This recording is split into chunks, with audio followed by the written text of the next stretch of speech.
तारीख 17 सितंबर, वक्त सुबह के 5 बजे। बेंगलुरु का येलहंका रेलवे फैक्ट्री का एक वीरान कोना, जहां इंसान की परछाई और अंधेरे में कोई फर्क नहीं होता। सूरज की पहली किरण फूटने वाली थी और अंधेरा धीरे धीरे दम तोड़ रहा था। पुष्पा पुष्पा पुष्पा पुष्पा पुष्पा पुष्पा पुष्पा पुष्पा। लगभग 50 साल का एक आदमी, जो कि रेलवे में एक मैकेनिक था, अपने कुछ औजारों के साथ उस यार्ड में आया। उसे एक पुरानी और जंग खाई हुई बोगी की मरम्मत करनी थी। वो बोगी के पिछले हिस्से पर टॉर्च की रोशनी मारता है। हाँ, बस ये आखिरी बोगी बची है। इसे ठीक करके सीधा 2 दिन की छुट्टी लूंगा। इस बार बीवी बच्चों के साथ कोयम्बटूर में खूब मजे करूंगा। अरे कितने दिनों से उनको घुमाया नहीं है। चलो देखें क्या है अपने पास। वो आदमी झोले से औजार निकाल बोगी की मरम्मत करने में जुट गया। हथौड़े की एक एक चोट उस वीराने में देर तक गूंजती रही, जैसे रात चीख चीख कर किसी का पता पूछ रही हो। ये सब कुछ देर तक चलता रहा कि तभी अचानक से उसके ठीक पीछे वाली बोगी अचानक से अपने आप हिल उठी। वो आदमी एकदम से चौंक उठा। हाँ, किसी ने इंजन तो स्टार्ट नहीं कर दिया। अरे पर इस वक्त यहां तो किसी की ड्यूटी भी नहीं थी। वो देखता हूं। उस शख्स ने झांक कर इधर उधर देखा। दूर दूर तक किसी का कोई नामो निशान नहीं था। एक पल के लिए उसे कुछ समझ नहीं आया कि आखिरकार ये अभी अभी हुआ क्या था। कुछ सेकंड्स आसपास देखकर वो वापस से अपने काम में जुट गया। लेकिन तभी अचानक से उस आदमी के ठीक पीछे वाली बोगी में एक बार फिर से हरकत हुई और उसे कुछ समझ नहीं आया कि आखिरकार ये सब हुआ क्या अचानक से। कौन है? कौन है? कौन उधर? कौन है? ये क्या चक्कर है? इंजन के अंदर तो कोई है भी नहीं। अरे तूफान भी आ जाए तो भी ट्रेन इतनी आसानी से हिल नहीं सकती। फिर आखिरकार ये इतनी ताकत है किसमें जो पूरी की पूरी बोगी को हिला दे? उस आदमी को वाकई में कुछ समझ नहीं आ रहा था। वो अपनी ही सोच में डूबा हुआ था। अचानक से ट्रेन के इंजन की हॉर्न की आवाज चीख। वो शख्स एक बार फिर से चौंक गया। ट्रेन के पहिए अचानक से आगे बढ़ने लगे और इससे पहले कि वो कुछ कर पाता, उसके ठीक पीछे वाली बोगी उसकी ओर तेजी से बढ़ती गई और उस आदमी के संभलने से पहले जैसे एक जोर से टक्कर मारी। ट्रेन की उन 2 बोगीज के बीच वो आदमी दब गया। खून के फव्वारों से जमीन सुर्ख लाल हो गई। उसे एक ऐसी दर्दनाक मौत मिली कि वो बेचारा ठीक से चीख भी ना सका। सूरज की रोशनी में खून से सनी बोगी चमचमा रही थी। 17 अक्टूबर रात के 3 बज रहे थे। बेंगलुरु के आसपास कहीं कर्नाटक एक्सप्रेस पटरी पर तेज रफ्तार से दौड़े जा रही थी। कर्नाटक एक्सप्रेस के 3rd AC कोच में बेहद हल्की रोशनी फैली हुई थी। ज्यादातर पैसेंजर सफेद चादर ओढ़कर वैसे तो सो रहे थे। बोगी के अंदर फैली हल्की हल्की रोशनी में रात थोड़ी सहमी हुई सी लग रही थी, जैसे उसे मालूम हो कि आज रात कुछ होने वाला है। उस कोच के बर्थ नंबर 44 पर रंगीन और चमचमाती साड़ी में एक औरत बैठी थी। उसने साड़ी के पल्लू से अपना मुंह ढक रखा था। उस औरत के हाथों में सोने के कंगन चमक रहे थे। उसके गले में चांदी की एक मोटी चेन लटक रही थी और देखने में ऐसा लग रहा था कि मानो वो कोई नई नवेली दुल्हन हो। अचानक से एक जोर के झटके के साथ कर्नाटक एक्सप्रेस रुक जाती। ट्रेन किसी छोटे से स्टेशन पर रुकी जहां सिवाय एक नौजवान के और कोई भी नहीं था। उस नौजवान का नाम सनी है, जिसकी उम्र कुछ 28 बरस की होगी। उसने झट से एसी कोच के बाहर दरवाजे पर चिपके रिजर्वेशन चार्ट पर नजर फेरी। 41, 42 तुलसीराम से, 44 Aaradhya Chaudhary and yes birth number 45 Sunny Srivastava and that's me. अपना नाम पढ़ते ही सनी फुर्ती के साथ अपना सामान लिए उसी एसी कोच में घुस गया जिस कोच में वो लड़की बैठी थी। ट्रेन वापस से चल देती है। अंदर कोच में घुसते ही सनी के पसीने से लथपथ माथे पर एसी की ठंडी हवा टकराते ही उसके चेहरे पर सुकून छा जाता है। ओह चलो, इस गर्मी से कुछ तो राहत मिली है। कमबख्त आज रात एक पत्ता तक नहीं हिला बाहर। उफ। सनी की नजरें अपने बर्थ को ढूंढने लगती हैं। Birth number 45, birth number 45। ये रहा। सनी को अपना बर्थ मिल गया, जो कि साइड अपर बर्थ थी। नीचे की बर्थ नंबर 44 पर वो औरत बैठी थी। सनी को अपना सामान बर्थ के नीचे रखना था। वो उस औरत से बेहद शालीनता के साथ कहता है, एक्सक्यूज मी मैडम, वो ऊपर वाली बर्थ मेरी है। आप जरा 1 मिनट के लिए पैर हटा लेती तो मैं अपना लगेज नीचे डाल देता। वो औरत खामोश रहती है। क्या नाम था? हाँ, आराध्या।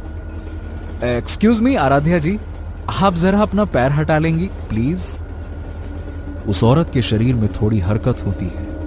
उसके हिलने से उसके चेहरे से साड़ी का पल्लू सरक कर उसकी गोद में गिर पड़ता है। सनी एक पल के लिए उसे देखकर चौंक जाता है। उसने इतनी सुंदर और मासूम औरत अपनी जिंदगी में आज तक नहीं देखी थी। आराध्या नाम की उस औरत की उम्र मुश्किल से 25 से 26 साल की थी। आराध्या की बड़ी बड़ी आंखें उसकी मासूमियत के साथ सनी को कुछ देर देखती रही। सनी थोड़ी देर के लिए ये भूल गया था कि वो इस वक्त एक ट्रेन में है और अभी अभी वो उस औरत से कुछ कह रहा था। कुछ सेकंड्स के बाद सनी अपने आप को संभालते हुए अपनी बात वापस से दोहराने की कोशिश करता है। जी सॉरी, मैंने आपको डिस्टर्ब किया। वो क्या है कि ऊपर वाली बर्थ मेरी है तो मुझे अपना सामान। सनी के कुछ कहने से पहले ही आराध्या ने अपने पैर बर्थ पर रख लिए। उसने अपना सामान बर्थ के नीचे रख दिया। वैसे तो काफी रात हो चुकी थी और बाकी के लोग सो रहे थे, पर सनी को नींद नहीं आ रही थी तो उसने सोचा कि क्यों ना थोड़ी देर नीचे ही बैठा जाए। उसने आराध्या की ओर देखा, जो कि खिड़की के बाहर टकटकी लगाए न जाने क्या देख रही थी। सनी ने उससे झिझकते हुए कहा, माफ कीजिएगा आराध्या जी, दरअसल मुझे नींद नहीं आ रही है। अगर आपको कोई तकलीफ ना हो तो थोड़ी देर यहां नीचे बैठ जाऊं। आराध्या चुपचाप बाहर देखती रही। सनी को समझ नहीं आया कि वो उससे और क्या कहे। आराध्या की खामोशी को इजाजत मानते हुए वो उस बर्थ पर आराम से बैठ गया। बीच बीच में खिड़की से अंदर आती रोशनी में आराध्या का सफेद चेहरा चमक उठता। कुछ देर के बाद उस कोच में टीसी आया। वो सबसे एक एक करके टिकट मांग रहा था। वो सनी के पास भी पहुंचा। हाँ जी भाई साहब, टिकट और अपना आईडी कार्ड दिखाइए प्लीज। सनी ने टिकट और अपना आधार कार्ड टीसी को थमा दिया। टीसी ने जल्दी से एक नजर डाली और आगे बढ़ गया। सनी ने नोटिस किया कि टीसी ने एक बार आराध्या की बर्थ की ओर भी देखा, मगर कुछ भी नहीं कहा और चुपचाप आगे चला गया। वाह अंकल, वाह वाह वाह वाह, लड़की से कोई पूछताछ नहीं, मतलब सारे कायदे कानून सिर्फ हम लड़कों के लिए हैं। चलो भाई कोई बात नहीं, अपने को क्या है। ठीक है। सनी ने अपना मोबाइल बाहर निकाला। उसे अपने मोबाइल की स्क्रीन पर अपनी मंगेतर शालू का मिस्ड कॉल दिखता है। अरे शालू का मिस्ड कॉल कब आया, पता ही नहीं चला। बेचारी अब तक जगी है, चलो उससे बात ही कर लेता हूं। सनी ने अपनी मंगेतर शालू को कॉल बैक किया। हेलो शालू, तुम अब तक सोई क्यों नहीं? ओप्पो, कैसे सो जाती? तुमने बताया ही नहीं कि तुम ठीक से पहुंचे हो कि नहीं। अरे बाबा, फोन नहीं किया तो क्या हो गया, कोई बच्चा थोड़ी हूं मैं। और क्या, बच्ची ही तो हो तुम। अच्छा सुनो, मम्मी पापा से ना अच्छे से मिलना। पापा थोड़े गुस्से वाले हैं तो थोड़ा एडजस्ट कर लेना, ठीक है? रिलैक्स यार, और ज्यादा से ज्यादा क्या होगा?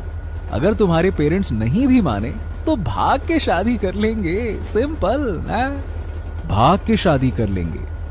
सनी के मुंह से ये बात सुनते ही आराध्या की बड़ी बड़ी आंखें मानो और बड़ी हो गई हों। वो सनी की ओर मुंह करके उसकी बातें ध्यान से सुनने लगी। पता नहीं शालू, आज ना मैं इमेजिन करने की कोशिश कर रहा था कि शादी के जोड़े में तुम कैसी लगोगी। शादी का जोड़ा। जाने क्या बात थी कि सनी की ये बातें सुनकर आराध्या की आंखें भर आई। उसे ये सब सुना सुना सा पता नहीं क्यों लग रहा था। काजल से भीगी आंखों से आंसू की लंबी बूंद आराध्या के गले पर ढुलक गई। हालांकि उसके चेहरे पर कोई भाव नहीं थे, उसकी पलकें तक नहीं झपक रही थीं और सनी इन सब से बेखबर शालू से बातें किए जा रहा था। हाँ सही है। खैर अच्छा सुनो, मैं बेंगलुरु पहुंच के फोन करूंगा, ठीक है ना। चलो चलो बस अब सो जाओ, वरना सुबह तुम्हें फिर से माइग्रेन हो जाएगा। चलो ओके, सो जाओ। ठीक है, तुम भी सो जाओ अब। रखती हूँ। Love you too, bye bye. Sunny ने फोन रख दिया और उसकी नजर आराध्या पर पड़ी, जो कि उसे लगातार घूर रही थी। काजल से घुलकर आंसू की एक लंबी बूंद उसके गले पर अभी भी चिपकी हुई थी। सनी ने मुस्कुराते हुए आराध्या से कहा, ओह माफ कीजिएगा अगर मेरी वजह से आपको परेशानी हुई हो। एक्चुअली क्या है ना कि असल में मेरी मंगेतर का फोन था। थोड़े टाइम के लिए भी कहीं चला जाता हूं ना तो बेचारी अपसेट हो जाती है। बाय द वे हम दोनों अगले ही महीने शादी करना चाहते हैं और मैं बेंगलुरु उसके पेरेंट्स के पास जा रहा हूं उसका हाथ मांगने। आई होप कि सब कुछ ठीक रहेगा। आराध्या चुपचाप टकटकी लगाकर बिना पलक झपकाए उसे देखती रही। एक पल के लिए सनी को लगा कि कहीं वो गूंगी तो नहीं, पर फिर सनी ने उससे बात करने की आखिरी कोशिश की। Just wish me luck. वैसे आप भी बेंगलुरु जा रही हैं? इससे पहले कि सनी कुछ और पूछ पाता, अचानक से ट्रेन एक सुरंग में घुस गई और ठीक उसी वक्त पूरी बोगी में फैली धीमी रोशनी फड़फड़ाकर बुझ गई। अंदर घुप अंधेरा छा गया। सुरंग छोटी थी, इसीलिए कुछ ही सेकंड्स के बाद में सुरंग के पार होते ही बोगी में फिर से नीली रोशनी अपने आप फैल गई। सनी को कुछ समझ नहीं आया कि अचानक से ये रोशनी कहां चली गई थी। पर ये क्या, उन कुछ सेकंड्स के भीतर ही आराध्या अपने बर्थ से गायब थी। सनी ने अपने बर्थ से बैठे बैठे ही बोगी के दोनों ओर झांक कर देखा, आराध्या कहीं नहीं थी। रोशनी मुश्किल से 5 से 10 सेकंड्स के लिए ही गायब थी, पर सनी को उसका यूं अचानक से गायब होना थोड़ा अजीब लगा। कमाल है, अभी अभी तो यहीं मेरे पास ही बैठी थी, इतनी जल्दी कहां चली गई? उस तरफ तो नहीं गई, पर अगर इस तरफ भी गई होती तो बाथरूम तक जाने में थोड़ा वक्त तो लगता, और वो भी इतने गुप्त अंधेरे में। कुछ तो गड़बड़ है, मैं दरवाजे की तरफ जाकर देखता हूं। सनी उठा और दरवाजे की ओर जाने लगा। बाथरूम के पास पहुंचकर सनी एक बार फिर से हैरान हो गया। हद है, ऐसा कैसे हो सकता है? दोनों बाथरूम का दरवाजा भी बाहर से बंद है, फिर वो अचानक से कहां गायब हो गई?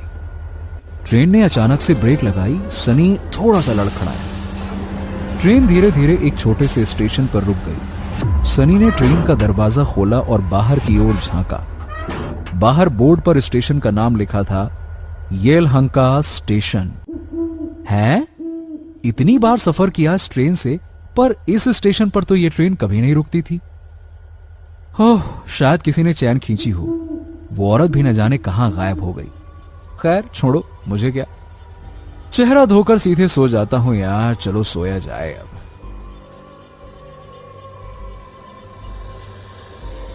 सनी ने बेसिन के ऊपर लगे आईने में अपना चेहरा देखा। उसने नल खोला और झुककर पानी के छींटे अपने चेहरे पर डालने लगा। जैसे ही सनी ने अपना चेहरा उठाया, उसे आईने में आराध्या का चेहरा नजर आया। सनी एकदम से घबरा गया क्योंकि उसके पीछे कोई भी नहीं था। फिर आईने में आराध्या का अक्स कैसे नजर आ सकता था? मगर फिर भी हिम्मत करके उसने पीछे मुड़कर देखा, जहां सिवाय लोहे की दीवार के कुछ भी नहीं था। डर के मारे सनी के हलक से एक भी शब्द बाहर नहीं निकल रहा था। आईने की तरफ उसने धीरे से पलटकर फिर से देखा और आईने में उसके चेहरे की बजाय आराध्या का चेहरा नजर आ रहा था। अचानक से आईना खुद ब खुद टूटकर चकनाचूर हो गया। टूटे आईने के हर एक टुकड़े में आराध्या का चेहरा नजर आ रहा था। सनी की आंखें जम गईं। उसकी नजर दरवाजे की ओर अपने आप मुड़ गई। सनी की आंखों से काले रंग की एक बूंद उसके गालों पर ढुलक गई, ठीक वैसे ही जैसे आराध्या की आंखों से काले रंग का आंसू निकला था। धीरे धीरे उसके कदम दरवाजे की ओर बढ़ने लगे बाहर की ओर। स्टेशन पर बाहर आराध्या खड़ी थी। आराध्या उसे लगातार घूर रही थी। सनी सम्मोहित होकर पूरी तरह से उसके वश में हो चुका था। आराध्या धीरे धीरे स्टेशन के बाहर जाने लगी। सनी भी उसके पीछे पीछे चुपचाप बिना कुछ कहे चलने लगा। ट्रेन ने जोर से हॉर्न बजाई और स्टेशन से धीरे धीरे विदा होने लगी।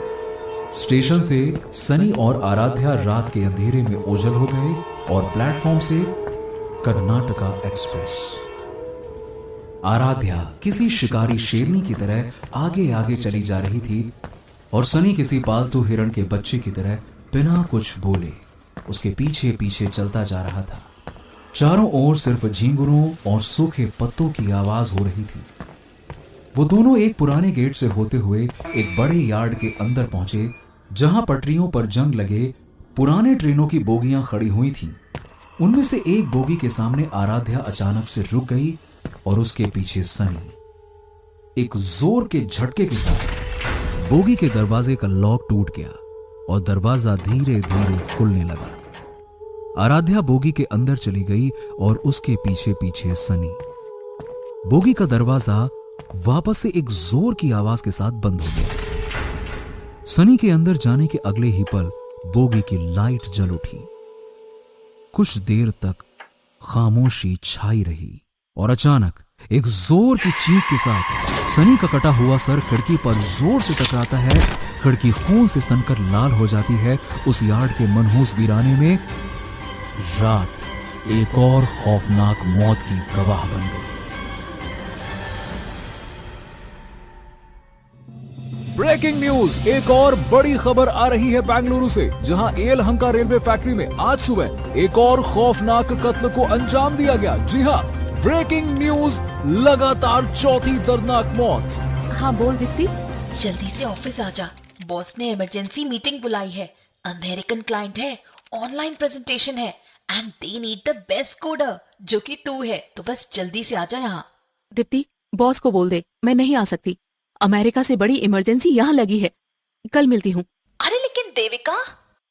देविका हेगड़े, उम्र 26 साल, बेंगलुरु की एक बड़ी आईटी कंपनी की एक सुपर ब्रिलियंट कोडर, स्वभाव से झक्की और तेवर की गरम।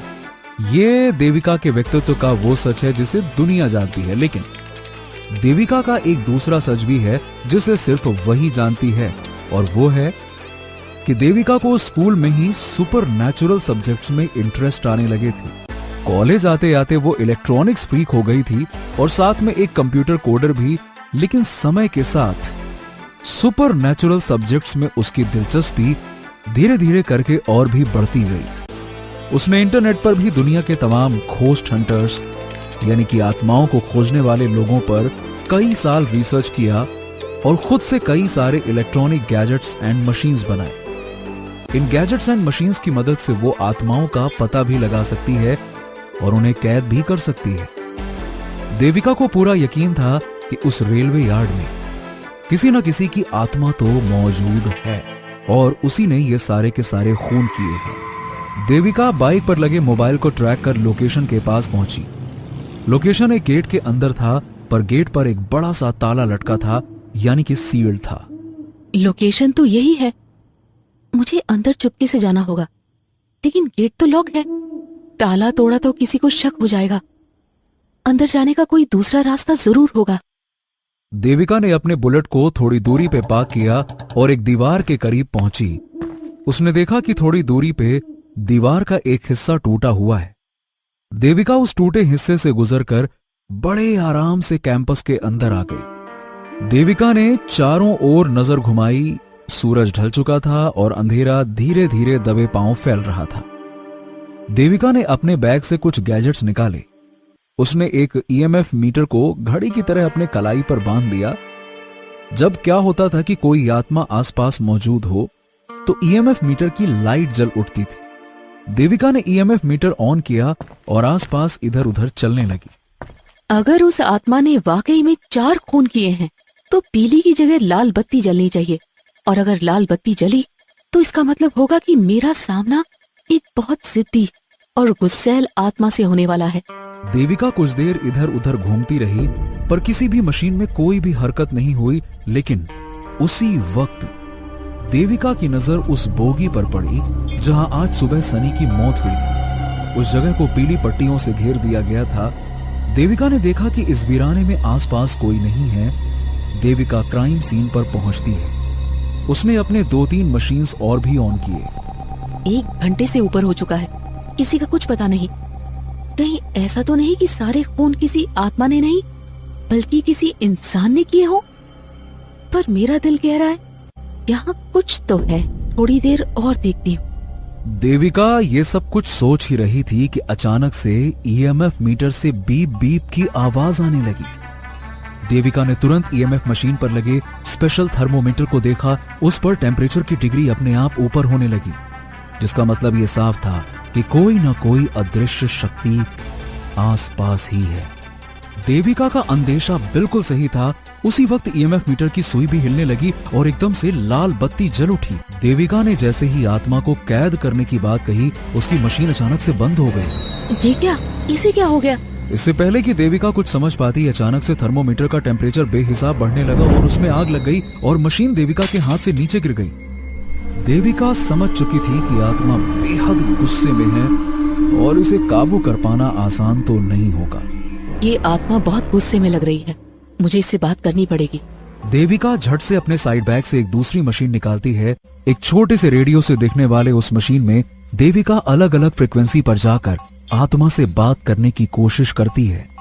सुनो, अगर तुम मुझे सुन पा रहे हो तो मुझसे बात करो। मैं तुम्हें कोई नुकसान नहीं पहुंचाऊंगी, मैं वादा करती हूँ। मैं बस तुमसे बात करना चाहती हूँ। अचानक रेडियो से कुछ अजीब सी आवाजें आने लगी। देविका उस सिग्नल की दिशा में आगे बढ़ने लगी। जैसे जैसे वो आगे बढ़ रही थी, आवाज और धीरे धीरे करके साफ होती गई। तभी देविका के कानों में एक आवाज टकराई और वो आवाज किसी और की नहीं बल्कि आराध्या की थी। चली जा, चली जा। देविका ने गहरी सांस भरी। चली जाऊंगी, लेकिन उसके पहले तुम्हें मुझे ये बताना पड़ेगा कि तुम लोगों को मार क्यों रही हो और उन लोगों ने तुम्हारा बिगाड़ा क्या था। चली जाओ, वरना तुम्हें भी मार डालूंगी। आराध्या की रूह गुस्से में गुर्रा रही थी, पर देविका ने भी हिम्मत दिखाई। कहा ना चली जाऊंगी, लेकिन बस एक बार तुम्हें देखना चाहती हूँ। नाम क्या है तुम्हारा? देविका के ये पूछते ही आराध्या की आवाज अचानक से खामोश हो गई। कुछ सेकंड्स के बाद सामने पटरी पर खड़ी दूसरी बोगी का दरवाजा खुला और जोर की आवाज के साथ वो धीरे धीरे खुलता गया और बोगी के अंदर की सारी बत्तियां जल उठती हैं। ये आराध्या का देविका को इशारा था। वो उसे बोगी के अंदर बुला रही थी। देविका समझ गई। उसने अपना बैग उठाया और छोटे छोटे कदमों के साथ बोगी के अंदर आ गई। देविका के बोगी के अंदर आते ही दरवाजा जोर से बंद हो गया। देविका आराध्या का सामना करने को तैयार थी कि तभी अचानक से मशीन खुद से आवाज करने लगी। देविका समझ गई कि उसके पीछे कोई है। वो धीरे से पीछे की ओर मुड़ी। सामने आराध्या खड़ी थी। दोनों के बीच मुश्किल से 1 फीट का फासला था। देविका आराध्या को देख रही थी, जो कि बेहद मासूम और खूबसूरत थी। समझ नहीं आ रहा था देविका को कि आखिरकार वो लोगों को मार क्यों रही थी। देविका ने जैसे ही उससे बात करना चाहा, आराध्या जोर से चीखी और देविका को एकदम से धक्का दे दिया। देविका झटक कर दूर जा गिरी और उसके कंधे से उसका बैग भी जमीन पर गिर पड़ा। इससे पहले कि देविका अपने आप को संभाल पाती, आराध्या उस पर लगातार हमला करती रही। देविका ने चीख कर कहा, देखो, तुम्हें ये सब करने की जरूरत नहीं है। तुम मुझे मजबूर कर रही हो। मेरी बात मानो और शांत हो जाओ। मुझसे बात करो। आराध्या की रूह ने देविका की एक न सुनी और उसे इधर उधर पटकती रही। देविका के सर से खून बहने लगा। उसे बहुत जोरों का गुस्सा आया और गुस्से में वो तेजी से आराध्या की ओर बढ़ी, पर इससे पहले कि देविका कुछ कर पाती, आराध्या ने अपने हाथों से देविका की गर्दन को जोर से पकड़ लिया। देविका तड़प उठी। आराध्या की पकड़ धीरे धीरे और कसती जा रही। उसने देविका को एक हाथ से हवा में उठा लिया। देविका की सांसें जैसे टूटने से लगी। उसके माथे की नसें तन गई देविका के पास अब कोई चारा नहीं बचा था। उसने साइड बैग में लगे मशीन के बटन को दबा दिया और बटन के दबाते ही एक बहुत पतली सी और तीखी सी आवाज बोगी में फैल गई। आराध्या की आत्मा कांप उठी। बोगी के सारे शीशे एक एक करके टूटने लगे। आराध्या की आत्मा तड़पते हुए चिल्लाते हुए बोली, बंद करो इसे। मैं और बर्दाश्त नहीं कर पाऊंगी। इसे बंद करो। मैं हाथ जोड़ती हूँ। तुम जो कहोगी मैं वैसा ही करूंगी। बंद करो इसे। ये सुनते ही देविका को आराध्या के ऊपर थोड़ा तरस आया और उसने वो मशीन बंद कर दिया। आराध्या की आत्मा ने समर्पण कर दिया और अगले ही पल देविका उसके चंगुल से आजाद हो गई। आराध्या की आंखों से काजल आंसू में घुलकर उसके गालों पर ढुलक गए। आराध्या अब बात करने को तैयार थी। मेरा नाम आराध्या चौधरी है। उस रात मैं बहुत खुश थी क्योंकि मेरी शादी होने वाली थी उससे, जिससे मैं पागलों की तरह प्यार करती थी। लेकिन हमारे घर वाले राजी नहीं थे। मैं घर से भाग के कोर्ट में शादी करने वाली थी। 17 जून की रात मैं कर्नाटका एक्सप्रेस से बेंगलोर जा रही थी, जहाँ पे मैं और अनिल शादी करने वाले थे। मैं खुश जरूर थी कि अगले